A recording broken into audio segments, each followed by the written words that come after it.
Así nomás uno no puede decir que goce. Ahí lo único que dice es que hay una tumoración en el cuello. Entonces, y aquí se sigue viendo la tumoración. Pero cuando uno ve histología, no le ve ningún signo de malignidad. Y lo único que encuentra son estas estructuras que se llaman folículos tiroideos. Los encuentra de diferentes tamaños, algunos muy grandes, con acumulación de este material coloide, que es la microglobulina. Entonces, esto se considera, esto es un signo histológico de óseo coloide. Mientras que este otro, que tienen ustedes acá, es un crecimiento homogéneo de la glándula, como es el que también está por acá, crecimiento homogéneo de la glándula. Y en la histología se ve que hay una hiperplasia, o sea, ¿qué es hiperplasia? La hiperplasia es el incremento en el número de tecidos, o sea, de folículos tiroideos en este caso. Entonces, si hay mayor cantidad de acinos, si la cantidad normal de acinos te produce una cantidad de hormona, si tienes mayor cantidad de acinos, la hormona va a aumentar mucho más. Por eso que esta persona estudia de hipertiroidismo, ¿no? Hipertiroidismo. Entonces, esta es una hiperplasia de los folículos tiroideos que son estos acá. Entonces, esa hiperplasia significa que hay mayor cantidad de glándulas o de folículos tiroideos, los cuales van a producir mayor cantidad de hormona y eso se va a manifestar clínicamente en una persona de esta forma, ¿no? Con esas fases. ¿Cómo se estudia la glándula de tiroides? Con un procedimiento que se llama biopsia por aspiración con aguja fina, que se llama BAF, así. BAF. Biopsia por aspiración con aguja fina, BAF. El BAF es un procedimiento en el cual se punza una tumoración o la zona que uno piensa que está dañada, ¿no? Lo que se quiere investigar se punza. Se extraen células, las cuales se colorean y se pueden observar en el microscopio como ustedes ven aquí. A veces cuando la tumoración es fácilmente palpable, directo, se hace con la punción, y cuando la tumoración es muy pequeñita, se hace con guía ecográfica, con una ecografía de ustedes. Entonces es la forma como se estudia la glándula tiroides. A la glándula tiroides no se le biopsia con corte, se le biopsia siempre con punción, siempre. La glándula tiroides no se puede cortar así un pedacito de tiroides, no, se tiene que punzar. Ese es el procedimiento convencional. Bien, ¿qué tienen todas las glándulas en común? Que todas están ricamente vascularizadas. ¿Por qué? Ya sabemos, porque las glándulas no tienen conductos. Las hormonas tienen que pasar a la sangre. Entonces tienen una rica vascularización. Están ricamente vascularizadas. Acá tenemos las glándulas cuerpo pineal o epífisis, la glándula hipófisis o pituitaria, la glándula tiroides, la glándula paratiroides y las glándulas suprarrenales. Esas son las glándulas que son 100% hormonales, 100% están formadas por células endocrinas. Ya las hemos visto acá, ¿no? Entonces, las hormonas son los mensajeros químicos producidos por las glándulas endocrinas y se desplazan por el torrente sanguíneo a células un órgano blanco, ¿no? A través de la sangre van a ir hacia el órgano blanco. Las hormonas pueden ser proteicas y polipeptídicas, son muy hidrosolubles, por ejemplo la insulina y la FSH. La FSH es la hormona estimulante de los folículos. Entonces, proteicas y polipeptídicas muy hidrosolubles. Derivados de aminoácidos son hidrosolubles, como la tiroxina y la adrenalina. Y derivados de esteroides y ácidos grasos, estas son liposolubles. Liposolubles, por ejemplo, ¿quiénes son liposolubles? La progesterona, el estradiol, la testosterona. Estos son hormonas liposolubles. Bien, las hormonas se liberan al torrente sanguíneo, se unen a receptores específicos sobre o dentro de la célula blanco, se comunica con un mensaje a la célula blanco que inicia la transmisión de la señal. ¿Qué quiere decir? Que una vez que la célula llega al órgano blanco, la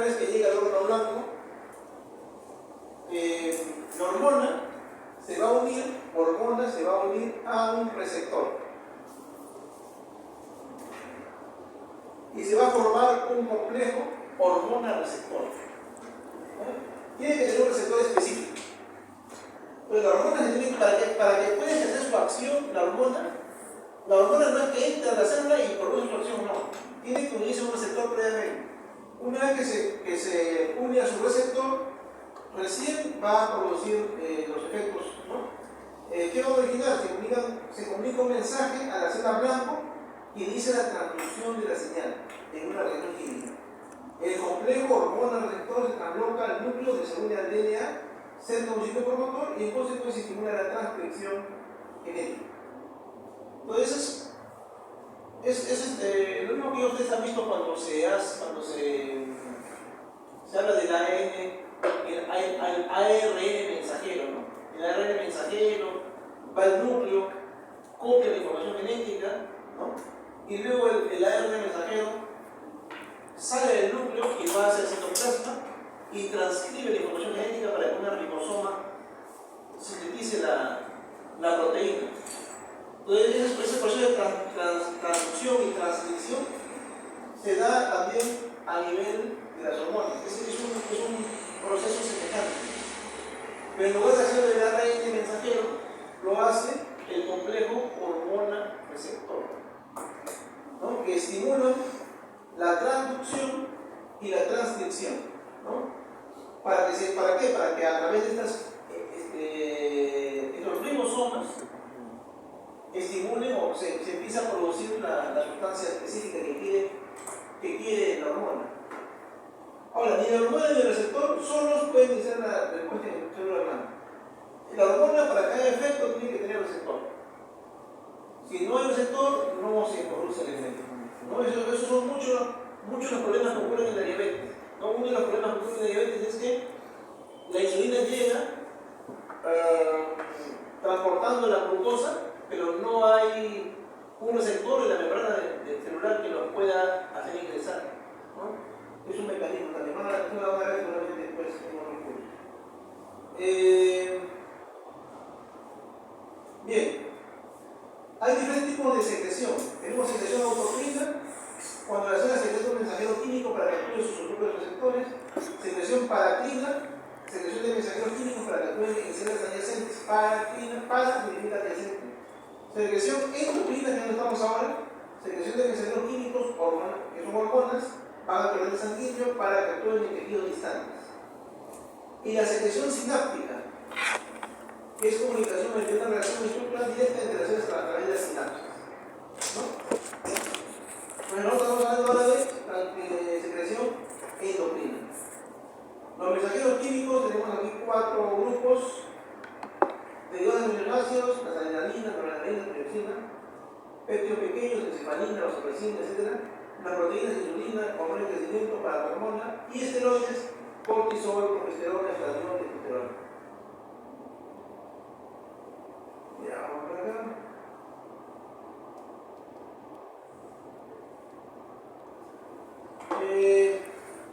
Células endocrinas y especialización tisular. Bien, tenemos células endocrinas reunidas en un órgano especializado para formar una glándula endocrina. Por ejemplo, la glándula suprarrenal, la hipófisis o la pineal. Es decir, todo el órgano no es endocrino. Tenemos células endocrinas que forman agregados discretos dentro de otro órgano especializado, por ejemplo, ovario, testículo, páncreas. Es decir, son acúmulos, son corpúsculos, son islotes, etc., que forman parte de otro órgano.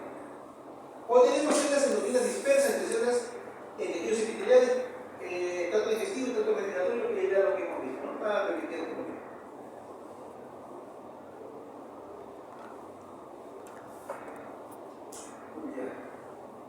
Tenemos células neuroendocrinas que tienen vesículas revestidas de membrana, que son glándulas que contienen el mensajero químico. Se van a liberar por medio de exocitosis.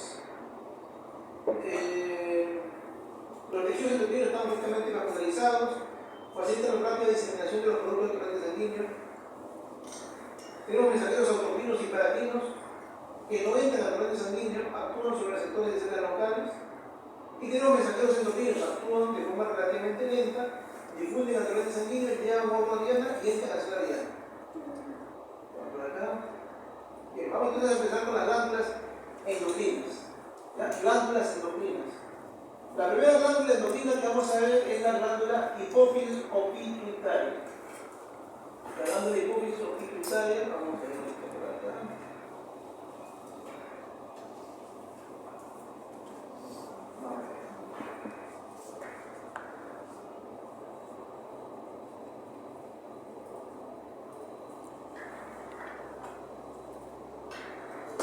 Glándulas exocrinas, glándulas endocrinas. Ahí, como glándula endocrina. Y lo vamos aquí. Esta es la vida. Pero acá están las glándulas endocrinas, los diferentes órganos endocrinos. Vamos a la hipófisis. Es la hipófisis. Es un corte histológico de hipófisis. Entonces, la glándula endocrina es una glándula multifuncional. ¿Por qué? Porque va a secretar muchas hormonas. Activa las zonas periféricas de la glándula suprarrenal, de la glándula tiroides, del intestino y del ovario. Es decir, estos órganos suprarrenales, tiroides, testículo, ovario, se van a estimular por efecto de la glándula hipófisis. Tiene forma de judía, bien de 12 por 10 por 9 milímetros, esa. 12 por 10 por 9 milímetros. Peso de 0.4 a 0.9 gramos en un adulto. Se encuentra debajo del cerebro, unido a él por el tallo hipofisiario, descansa sobre la silla turca. La irrigación es muy importante. Tiene un sistema de irrigación porto-hipofisiario que transporta las hormonas del hipotálamo para estimular el equilibrio. Vamos a hacerlo mejor acá en el gráfico. Vamos a ver el gráfico. Ahí tenemos nosotros la glándula hipófisis. La glándula hipófisis está formada por un tallo hipofisiario, y hacia la parte anterior, que está en color medio verdoso, se ve una glándula que es prácticamente autónoma, y en la parte posterior se ve otra glándula que se ve también autónoma. Pero ambos forman la glándula hipófisis. Esta zona se llama hipófisis anterior y la parte de acá se llama hipófisis posterior. ¿Ya? La hipófisis anterior, o también llamada adenohipófisis, y la hipófisis posterior, llamada neurohipófisis. Adenohipófisis anterior, neurohipófisis posterior. El tallo hipofisiario se comunica directamente con el hipotálamo acá.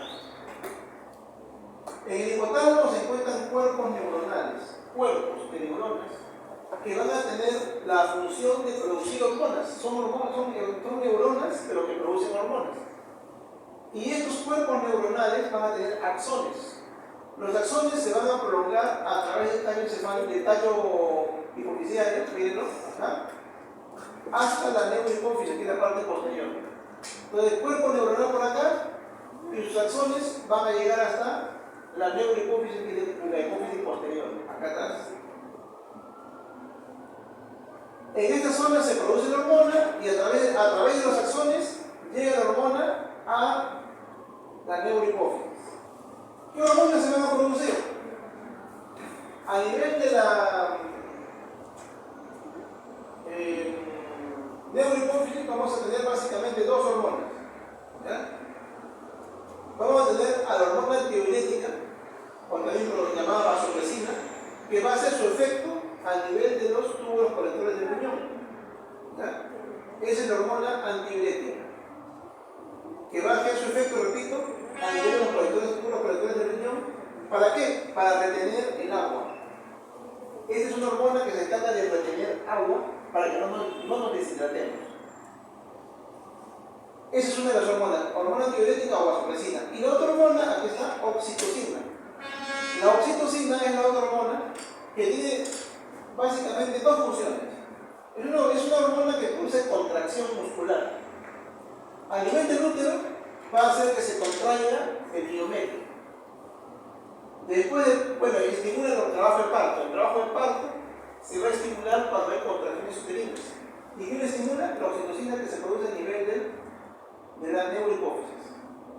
Después del parto, que se llama viene del nombramiento, que es cuando sale la placenta. Entonces, cuando sale la placenta también va a haber liberación de esta hormona que es la oxitocina para que siga habiendo la contracción uterina y se libere y salga la placenta, ¿no? Y así va a haber la liberación de oxitocina para que el útero se siga construyendo, ¿no? Y elimine todo lo que tiene que eliminar, los coágulos, etc. Y luego adquiere su tamaño original, porque en el embarazo el útero aumenta el tamaño. Entonces, la oxitocina se encarga de hacer todo eso en el útero. Pero también la oxitocina se encarga de contraer los acinos para que se produzca la salida de leche en la lactancia materna. ¿Ya? La oxitocina hace eso, hace que la leche salga, contrae los acinos para que salga la leche.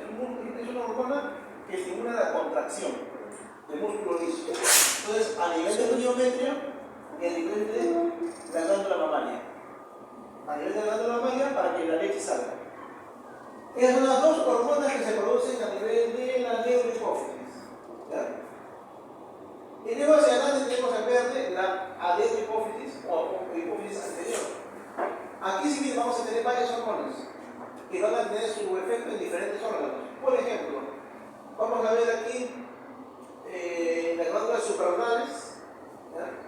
En las glándulas suprarrenales vamos a tener una hormona que va a estimular, nace aquí en la adenohipófisis y va a tener su efecto en la suprarrenal. Va a estimular, se llama ACTH, o hormona adrenotrópico-trópica, ¿no? La famosa ACTH. Eso es aquí con la, a nivel de la suprarrenal, corteza suprarrenal, la hormona ACTH. ¿Quién produce la ACTH? La hipófisis, ¿no? La hipófisis. Luego tenemos en relación a la tiroides. ¿Quién estimula que la tiroides empiece a producir hormonas? La TSH. ¿Qué es la TSH? Es la hormona estimulante de la tiroides.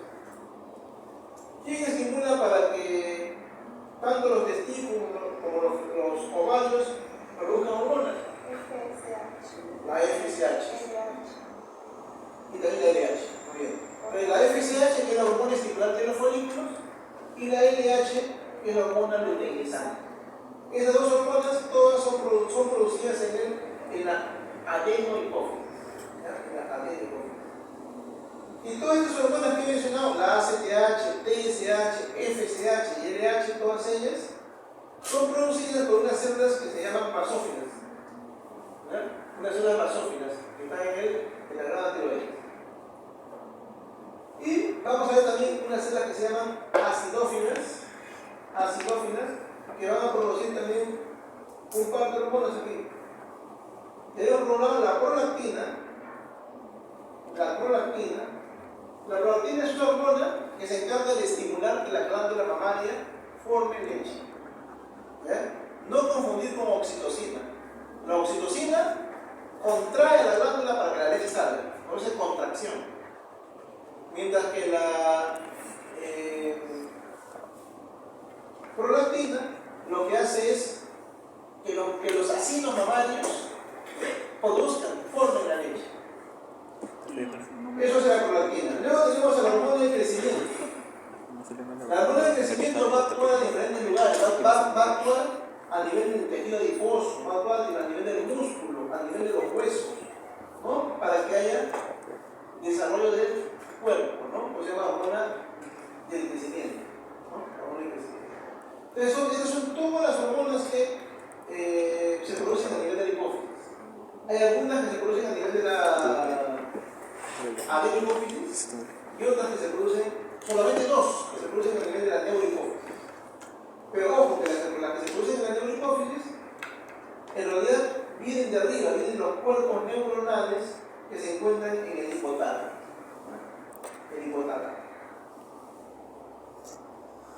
Ahora, esta es la hipófisis anterior, hipófisis posterior, la silla turca. Y la separación que hay entre la hipófisis anterior y posterior se llama pars intermedia, que está formada por quistes. Hay unos remanentes quísticos a ese nivel que vamos a ver después de la práctica. Algo que es muy importante en la hipófisis es su sistema circulatorio. El sistema circulatorio que irriga la hipófisis, a pesar que es un órgano muy chiquito, a pesar que es chiquito, tiene 1 centímetro más o menos en promedio, tiene una rica circulación que viene de 2 arterias, hasta de 3 arterias vienen. Por un lado está la arteria carótida interna. La arteria carótida interna, que va a agrupar arterias hipoficiarias superiores, vamos a poner un plexo externo. Entonces, en la parte superior va las ramas que forman que van a irrigar la hipófisis, provienen de la arteria carótida interna. Y por otro lado, acá tenemos a la arteria hipoficiaria media, y tenemos a las arterias hipoficiarias inferiores. Entonces, estas también son ramas que van a llegar a la misma hipófisis y van a tener anastomosis. Esas anastomosis son lo que se conoce como el nombre de plexos. Esas anastomosis que ustedes ven ahí, esos que están ahí, que están anastomosando, son lo que se conoce como el nombre de plexos.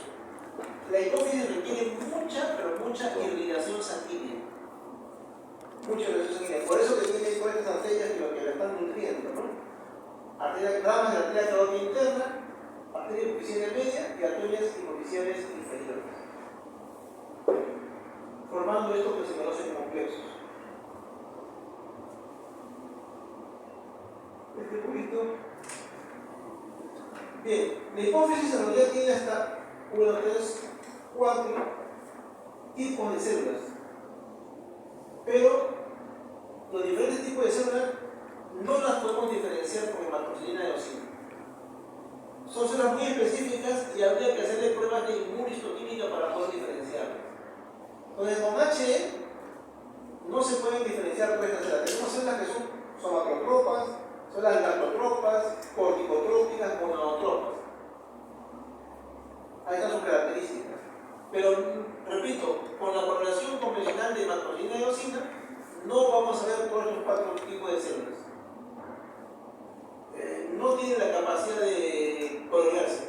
Si quisiéramos identificarlas, tendríamos que hacer correlación de inmunistoquímica para poder ver cada población de células. Pero, bueno, acá se ven esas correlaciones de inmunistoquímicas, sonotropas, monotropas. Pero con la correlación de HE,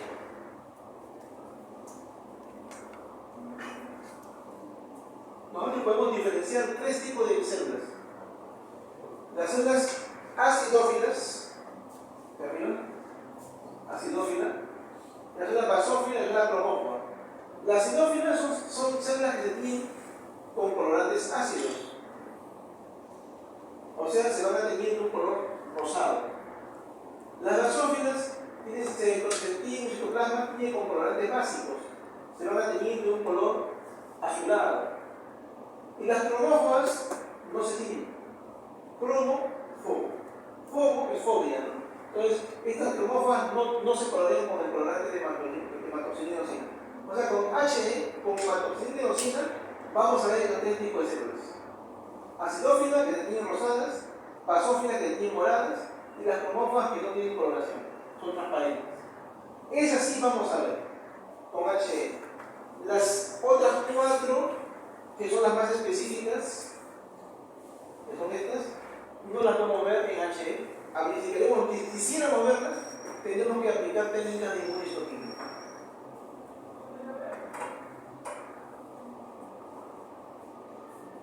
Aquí es que movemos a las diferentes células. Esto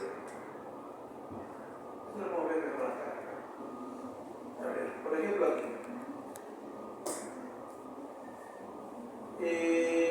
Basófilos. Estas que somos, acá vamos a ver las 2.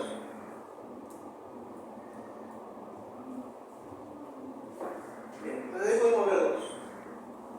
Las que son bien oscuras, como estas, un tinte un poquito más azuladito, son las basófilas. Y las que son rosadas, como estas, son las eosinófilas. Y miren la gran vascularización que tiene, mucho vaso sanguíneo. Entonces, basófilas y acidófilas. Y las cromóforas, vamos a ver si nos puede ayudar esto. Las cromóforas cromóforas, ya, las cromóforas están acá. ¿Cómo hacemos para compararlas?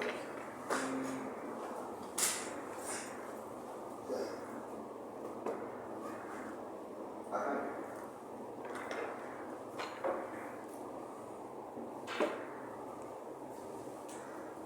Acá vemos una célula acidófila. Después, todas estas que están acá son cromóforas.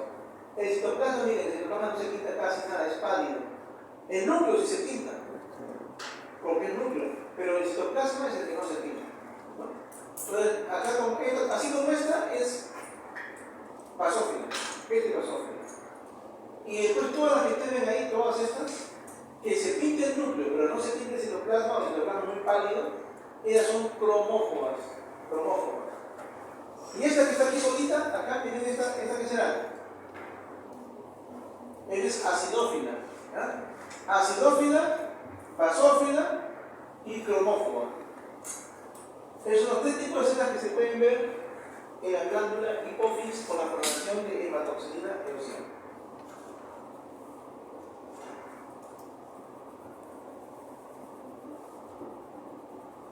Esa es la hipófisis.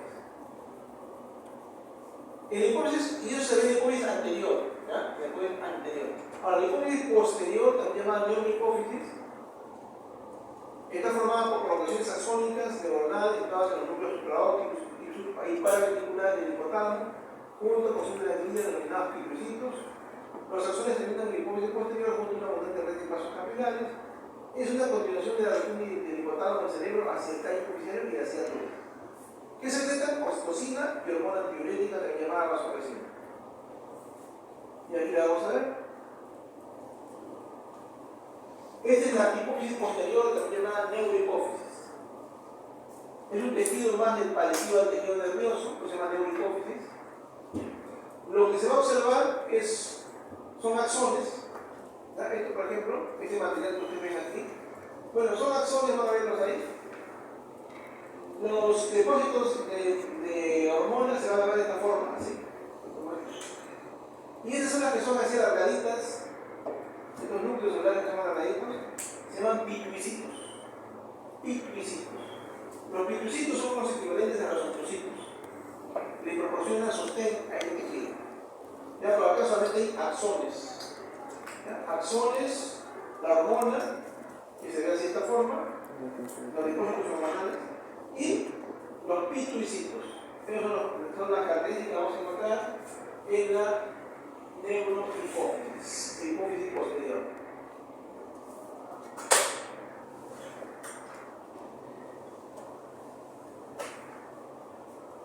El hipotálamo es el ente superior que está por encima de la hipófisis. ¿Ya? Las acciones del sistema endocrino y nervioso están controladas por el hipotálamo, donde hay neuronas que secretan hormonas. Las hormonas actúan como factores inhibidores e inhibidores para las hormonas secretadas por la hipófisis anterior. Las hormonas son transportadas a la hipófisis por dos vías: por un sistema especializado de vasos sanguíneos, o los axones descienden del hipotálamo para formar el tallo hipofisiario, que termina formando la hipófisis posterior. ¿No? Entonces, los axones descienden y forman la hipófisis posterior a través del tallo hipofisiario, o a través de un sistema especializado de vasos sanguíneos, transportan las hormonas del hipotálamo para que actúen localmente sobre las células neuroendocrinas en la hipófisis anterior. Entonces, las hormonas que van a estimular, las hormonas que se producen en el hipotálamo van a estimular primero a la hipófisis y después, a través de la hipófisis, a otras hormonas que están en otros órganos. Por eso, cuando hablamos del sistema endocrino, seguramente ustedes ya lo van a empezar a ver en algún momento. Cuando hablamos del sistema endocrino, hablamos de ejes. De fisiopatología van a ver eso. Eje, que se llama hipotálamo, hipofisiario, y luego vamos a una hormona efectora, por ejemplo, eje, hipotálamo, hipofisiario, por ejemplo, gonadal. ¿Qué significa eso? Que hay una hormona que estimula a la hipófisis. La hipófisis también tiene una hormona que estimula a la gónada. Y la gónada va a liberar las hormonas que se les esté estimulando el hipófisis. Entonces, eso se llama un eje, ¿no? También puede ir no solamente la gónada, puede ir hipotálamo, hipoficiario, tiroideo, hipotálamo, hipoficiario, suprarrenal, ¿no? A diferentes son efectoras. Pero siempre la que comanda todo, el más alto nivel, es el hipotálamo. Aquí se encuentran cuerpos neuronales que producen hormonas. Cuerpos neuronales que producen hormonas. Y este es un sistema que tiene retroalimentación. Se retroalimenta. Es decir, lo que se conoce como feedback, ¿no? Que puede ser positivo, que puede ser negativo. Feedback positivo, feedback negativo. Eso es la retroalimentación. ¿Qué significa eso? Que cuando hay muchas hormonas circulando, por ejemplo, mucha progesterona circulando, nuestros sensores a nivel del hipotálamo lo reconocen como que tenemos mucha hormona, mucho estrógeno, entonces la estimulación hacia el hipófisis y hacia la gónada disminuye. Pero si por el contrario, nuestros sensores reconocen, a nivel hipotálamo reconocen que hay muy poca hormona, entonces se estimula al hipotálamo para que estimule a su vez en mayor fuerza al hipófisis, y la hipófisis a su vez al órgano correspondiente, ¿no? Puede ser la tiroides, puede ser la suprarrenal, puede ser la gónada, etc. Ese es el eje. Eso es lo que se van a ver luego cuando estudien patología de los ejes hormonales. Todos se empiezan en el hipotálamo. Y su primer efector va a ser el hipófisis, ya sea hipófisis anterior o posterior. Al hipófisis anterior llega a través de la sangre y el hipófisis posterior llega a través de los axones. ¿Ya?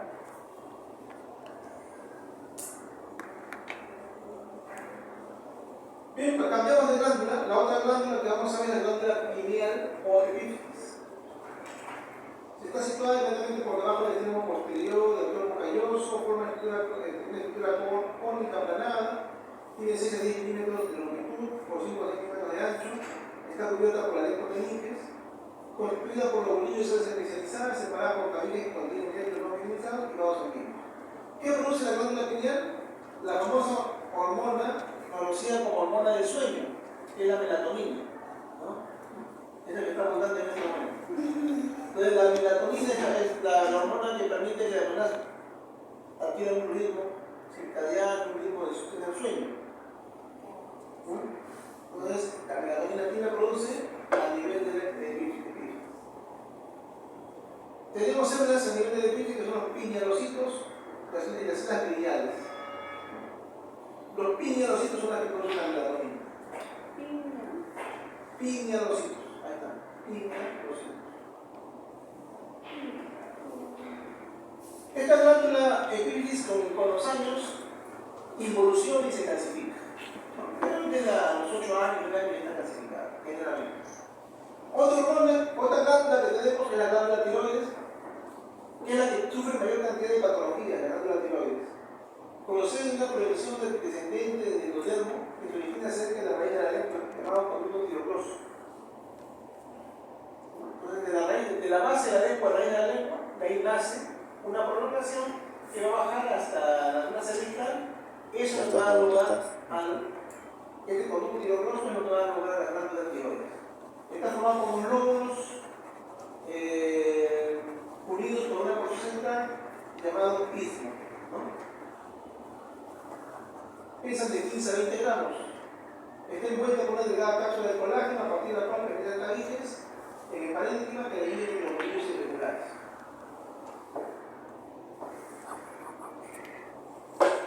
Está formado por acinos que están constituidos por epitelio dispuestos en formato de unidades esféricas muy apretadas. Cada acino está formado por una capa de epitelio especializado en un epitelio químico simple que descansa sobre una membrana basal y incluye una luz llena de coloide, ¿no? El material coloide, que es rico en tiroglobulina. Esta es la glándula tiroides. La unidad básica fundamental de la glándula tiroides es el folículo tiroideo. El folículo tiroideo es un epitelio cúbico simple que tiene en su interior el material coloide. Ese material coloide que está rosado corresponde a la tiroglobulina. Y la tiroglobulina es un estadio intermedio antes de que se forme la hormona tiroidea, que es la T3, La triiotironina o tetraiotironina se forman a partir de este coloide, ¿no? Que también llamado coloide. ¿Qué se requiere para que se forme esta hormona? Yodo. La persona debe ingerir yodo. La dieta.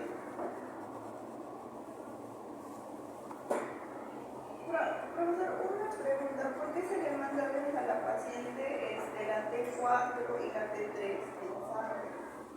¿Por qué? ¿Por ejemplo? ¿Por qué se le pide?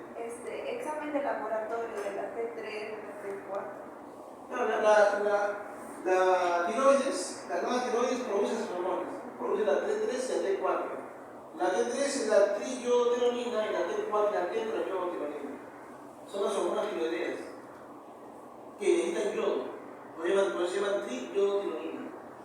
O tetraiotironina. Esas hormonas son producidas exclusivamente por la tiroides.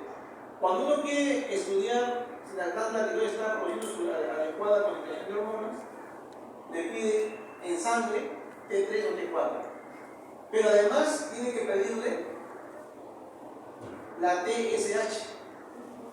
Nunca se pide aislado T3 o T4. Un valor de T3 o T4 aislado no tiene valor. Porque le puede decir tiene 5, tiene 4, tiene 10. Eso no indica nada. Pero si le dices tiene 3 y tu valor hormonal, tu valor de TSH está alto, es decir, si te dicen tu valor de T3 o T4 es normal, es normal, ya es normal. Pero eso cambia si te dicen que tu valor de T3 o T4 está alto. ¿Qué quiere decir? Que si mi TSH está elevado y mi T3 o T4 está normal, significa que para que esté normal, mi glándula tiroides está trabajando más. Entonces, está trabajando más para estimular más a la glándula tiroides, ¿no? Entonces, la glándula hipófisis está trabajando más, hipófisis. Por eso que cuando uno tiene un valor de una hormona, nunca puede pedir solamente de la glándula. O sea, tiene que trabajar en ejes, como les había dicho ahora.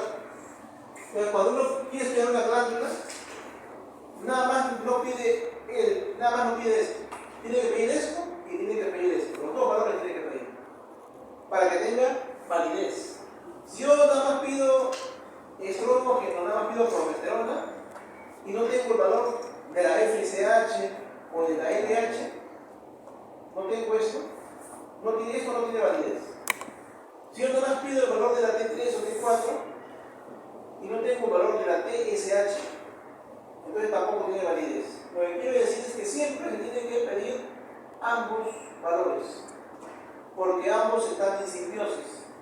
Este puede estar alto y esto normal, o esto puede estar alto y esto también puede estar alto, o puede estar bajo. O sea, uno juega, los resultados los tiene que jugar comparando ambos tienen que compararse. Solitos no tienen ninguna validez. Pero cuando uno quiere hacer un estudio hormonal, tiene que pedir siempre mínimo las dos hormonas, una a nivel de hipófisis y otra a nivel de glóbulo blanco que quiere estudiar. Si lo que le pregunta es, si lo que le preocupa es el ovario, ya pido las hormonas ováricas, pero también pido el valor de la hormona tiroidea que le estimula. Si lo que me preocupa es la tiroides, entonces le pido el valor de la hormona tiroidea, pero también le pido el valor de la hormona que estimula la tiroides, que es la TSH. ¿Y qué significa T4 libre? Eso lo van a estudiar, me están preguntando cosas que no son frecuentes. Eso lo van a estudiar en otro curso, en fisiología. ¿Ya? No vamos a confundir si vamos a hablar de eso. Eso ya lo vamos a estudiar en otro curso, en fisiopatología, en fisiología, van a estudiar eso. Entonces, ahorita lo que nos corresponde saber es que estas son las foliculares que ustedes ven aquí, son las que producen la T3 o la T4. Y que el material coloide que está acá es la tiroglobulina. Y que todo esto de acá es estimulado por quién? Por la TSH. ¿Y la TSH quién la produce? La hipófisis. ¿No? Eso es lo que tienen que saber. Y la unidad básica fundamental de la glándula tiroides funcional es el folículo tiroideo. El folículo tiroideo, que es esto que estamos viendo acá. Y el folículo tiroideo está formado por células epiteliales, un epitelio cúbico simple. Ahora, la glándula tiroides no solamente produce T3 T4, la glándula tiroides también produce otra hormona que se llama calcitonina. ¿No? La glándula tiroides va a producir la calcitonina. La calcitonina es una hormona que se encarga del metabolismo del calcio. Entonces es otra hormona, es una tercera hormona. Pero esa calcitonina no se produce en los folículos tiroideos. Se produce en unas células que están entre los folículos que se llaman células C. Las células C son las que producen la calcitonina. ¿Dónde? En la glándula tiroides. ¿De qué se encarga? Del metabolismo del calcio. ¿Quién más se encarga del metabolismo del calcio? La glándula, acá está, la célula C, productora de calcitonina. ¿Quién más se encarga? ¿Qué hace el calcio? Ya, la calcitonina inhibe la reducción de calcio en los osteoclastos, en el hueso, y es antagónica a la paratormona. Como les decía, ¿quién más se encarga del metabolismo del calcio? La paratormona. ¿Quién produce la paratormona? La glándula paratiroides. La glándula paratiroides es también una hormona, es una glándula que se encuentra, son 4 pequeñas glándulas que se encuentran alrededor de la glándula de los lóbulos tiroideos, 2 superiores, 2 inferiores, 4. Y las glándulas paratiroides producen paratormona que se encarga también del nivel del calcio. Es antagónico, la función de la glándula de la paratiroides es producir paratormona y su función es antagónica a la que produce a la función de la calcitonina. Mientras que uno estimula, el otro inhibe la reducción de calcio. Y básicamente van a actuar a nivel de los huesos. Cuando nuestro cuerpo requiere calcio, el calcio es muy importante para muchas funciones corporales, para las membranas celulares, para la coagulación de la sangre. El factor 4 de la vía de la cascada de la coagulación es calcio. Entonces, para diferentes funciones metabólicas se necesita calcio. Entonces, cuando hay poca cantidad de calcio en nuestro cuerpo, ¿de dónde sale el calcio? De los huesos.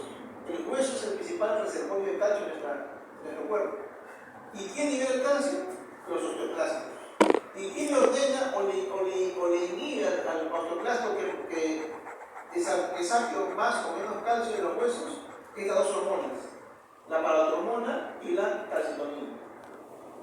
Entre ellas 2 siempre están viendo de que haya una adecuada concentración de calcio en nuestra sangre.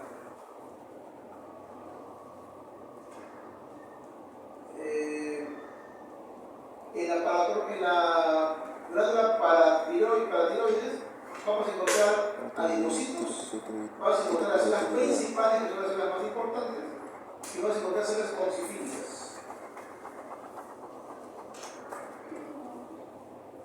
Luego tenemos las glándulas suprarrenales. Las glándulas suprarrenales, ya sabemos, en ambos polos de los riñones, ¿no? En las glándulas suprarrenales es como si tuviésemos 2 glándulas en una. Tenemos la corteza suprarrenal y la médula suprarrenal. En realidad son 2 glándulas que tienen funciones completamente diferentes. La corteza es la parte externa y la médula es la parte central. La corteza, a su vez, tiene 3 capas. La capa glomerular, la capa fascicular y la capa reticular. Y cada una de ellas sintetiza diferentes hormonas. Por ejemplo, la capa glomerular va a sintetizar mineralocorticoides como la aldosterona, la desoxicorticosterona. La zona fascicular, glucocorticoides como el cortisol, corticosterona y dehidroepiandrosterona. Y la zona reticular, la parte interna, va a producir esteroides estrogénicos y glucocorticoides.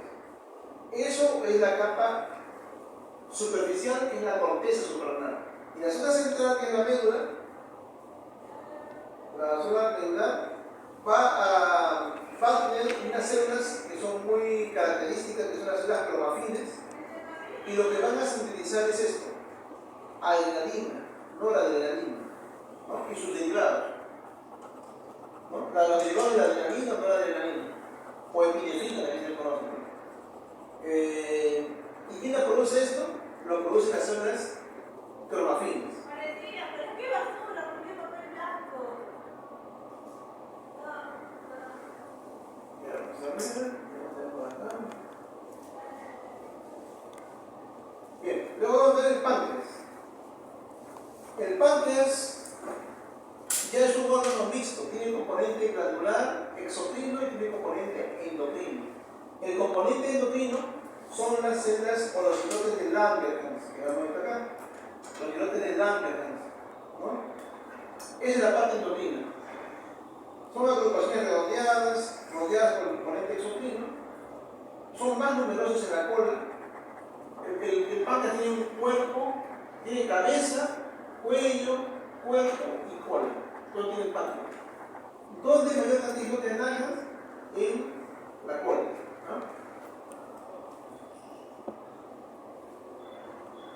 Es un islote de Langerhans, obviamente es aquí, ¿no?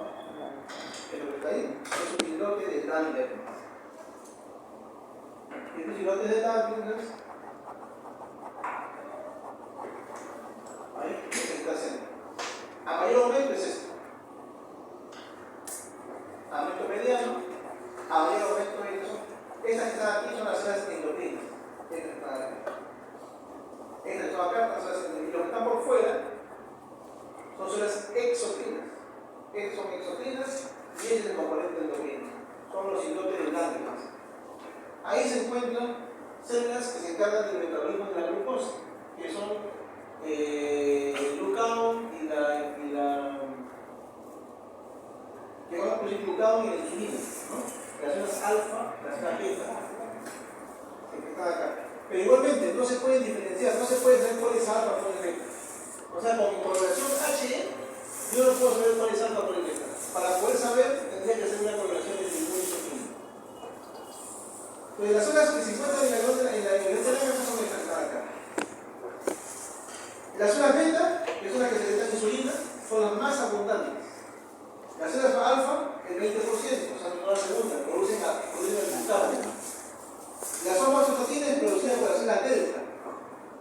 El polipéptido pancreático, 1 o 2%, células PP o F. Y las células BIP secretan el péptido quirosinal vasoactivo.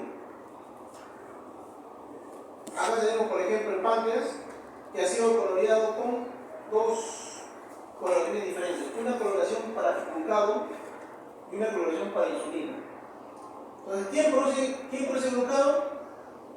Regresamos nuevamente acá para que recuerden. Las células alfa, ¿no? 20% es alfa, entonces miren acá. ¿Quién inyectó más? Insulina, ¿no es cierto? Sí, entonces, ¿quién produce las células? ¿Quién produce la insulina? Las células beta. 80% de las células beta están formando el islote, ¿no? El islote está formado por 80% por células beta y 20% más o menos por células alfa. Las beta producen insulina, las alfa producen el glucagón. Esta es una correlación especial. Esta es una correlación convencional, esta es una correlación especial de imunohistoquímica. Bien, y luego tenemos el sistema endocrino difuso, es decir, aquellas células. Hemos hablado de estas glándulas, hemos hablado del páncreas, que es esto. Y luego tenemos células aisladas. Células aisladas que se encuentran en el aparato respiratorio, el aparato digestivo, en la mucosa de quinta. A ese sistema que se encuentra en forma aislada, se denomina también por sistema endocrino difuso. Existen células diseminadas que producen hormonas y péptidos llamados APUT, el sistema APUT, que cumplen características comunes: captación y descarboxilación de compuestos que producen aminas y producción de hormonas y péptidos y aminas activas. Y de ahí viene APUT, ¿no? Presencia de organelles citoplánicas características, grado de centro denso, vesículas denso o vacuolas revestidas. Estas células, como la mayor parte de células endocrinas, se caracterizan porque tienen más o menos uniformes como un núcleo y tienen unos granulitos. Tienen unos granulitos en su citoplasma. que le llaman gránulos de sal y pimienta. No, así se conoce, como gránulos de sal y pimienta. Es una característica básicamente de las células de este tipo.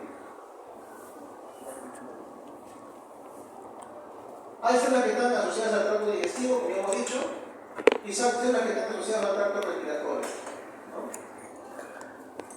Se encuentran en el aparato digestivo, se encuentran a lo largo de todo el tracto digestivo. Están concentradas en el estómago, en el intestino delgado, pero también en el intestino grueso, en el esófago distal, conducto pancreático y biliar. Todas tienen esta característica. Son células pequeñas, núcleo redondo esférico, citoplasma claro y tienen esas vesículas como sal y pimienta. El tracto respiratorio es parecido. Están diseminadas por la tráquea, vías intrapulmonares, a veces la pared alveolar, se sitúan en la membrana basal y poseen extensiones de citoplasma que se dirigen hacia la luz entre las células epiteliales adyacentes.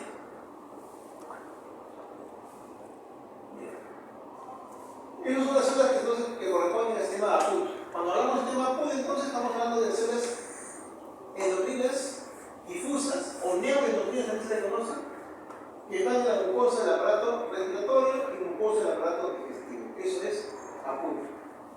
También tenemos otro tipo de ya algo más especializado, que también tiene que ver con el sistema endocrino, los paraganglios. Son glándulas neuroendocrinas especializadas asociadas al sistema nervioso autónomo. Entonces, las glándulas neuroendocrinas asociadas al sistema nervioso autónomo se llaman paraganglios. Son células prominentes con vesículas neuroreceptoras, contienen hormonas peptídicas o hormonas activas. No tienen función conocida, pero sí actúan como quimioreceptores. Los quimioreceptores conocidos como cuerpo carotídeo o cuerpo aórtico. El más conocido es el cuerpo carotídeo. Cuando una persona tiene una crisis de presión arterial y no tiene ninguna pastilla para poder bajar, muchas veces se hace masaje carotídeo. El masaje carotídeo estimula la regulación de la presión. ¿Por qué? Porque tenemos quimioreceptores.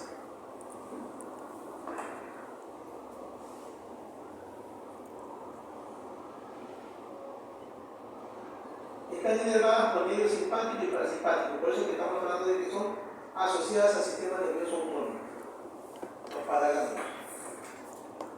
Bien, y finalizamos con este ejemplo aquí. Esto de acá es lo que se conoce como síndrome de Cushing. El síndrome de Cushing es una alteración del sistema nervioso endocrino, pero a nivel de la glándula suprarrenal, específicamente a nivel de la corteza suprarrenal. La corteza suprarrenal es la que produce el cortisol, el corticoide, se altera porque puede haber una tumoración o puede ser que esta persona, porque tiene una enfermedad autoinmune, le han dado mucho corticoide. Hay personas que tienen artritis reumatoide, tienen lupus, tienen cualquier enfermedad que está activa, entonces le dan corticoides para bajar el sistema inmunológico. Pero cuando por mucho tiempo reciben corticoide, la persona se va hinchando, así como ven acá en esta parte inferior, como también está acá, se va hinchando, una fase sabotagada, ¿no? Se ve gordita, se le sale un pliegue bucal y una joroba, una esquiva, no joroba. Entonces, esto de acá es considerado como el síndrome de Cushing, la piel edematosa se hincha. Esto es reversible. Cuando se da el tratamiento de forma apropiada, se suspende el tratamiento y se puede, y cada vez la señora después del tratamiento como queda, ¿no? Porque es reversible, siempre y cuando se haga en forma apropiada. Ahora, ¿por qué puede darse síndrome de Cushing también en forma iatrogénica cuando se suspende bruscamente la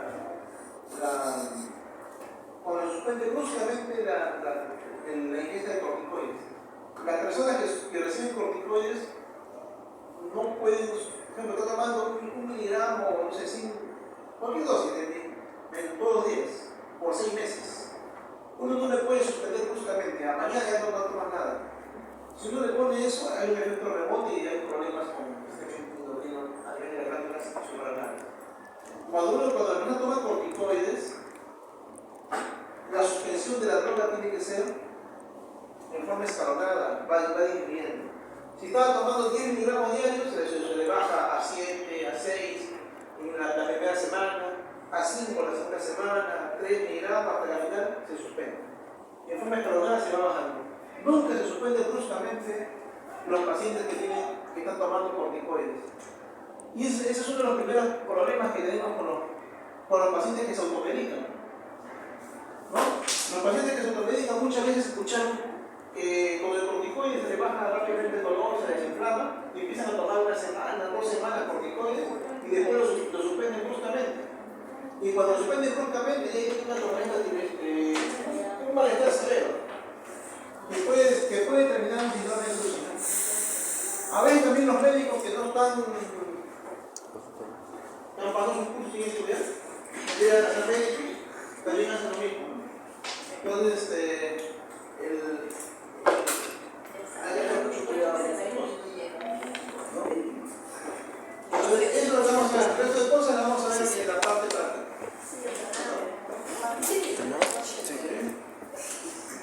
Aquí nos quedamos.